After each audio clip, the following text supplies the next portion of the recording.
Бәріңізге ассалаумағалейкум. Қыста мопедпен жүру жайлы екінші бөлім. Бірінші частьқа өтем десеңіз, осы комментқа басып жіберсеңіз, Айбек бауырымыздың енді Еркен айтады, мен де все сезонкамен жүрмін. Нұржан айтқандай дейді, бірінші бөлімде айтқан. Все сезонка дұрыс дейді. Бірақ комментарийде балалар жазып жатыр, шипованный да дұрыс деп. Негізі кім шипованный жайлы айтып жатқан жеге маған телеграмға жазып жіберсеңдер, и сіздіңізді видеоларыңды, пікірлеріңізді бәрін тоже осылай айтамын тиктокта. Енді пока что все сезонканы мақтап жатыр көбі. Еркен айтады, все сезонка дұрыс дейді. И тағы да мне комментарий куртка жайлы дейді.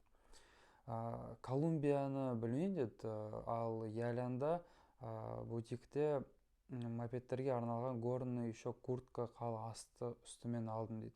Материал качественный, іші термо дейді. Кім қыста істеді жеге, тағы да комментке жазып или маған телеграмға жазып берсеңдер, тоже сіздің пікірлеріңізді, кеңестеріңізді осы жақта айтамын. Пока что покрышка жайлы білдік, киім жайлы.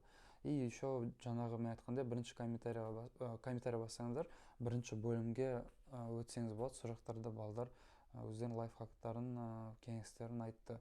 Бұл екінші частьпен аяқталмайды, бұл рубрика. Тағы да по возможности осылай шығарам видеоларды. Лайк басып, поделиться етіп жүрсеңіздер, кім мысалы қыста жұмыс істегісі келеді, или сол шығайын деп жүр, может осы ақпарат пайдалы болады оларға. Все, кездескенше.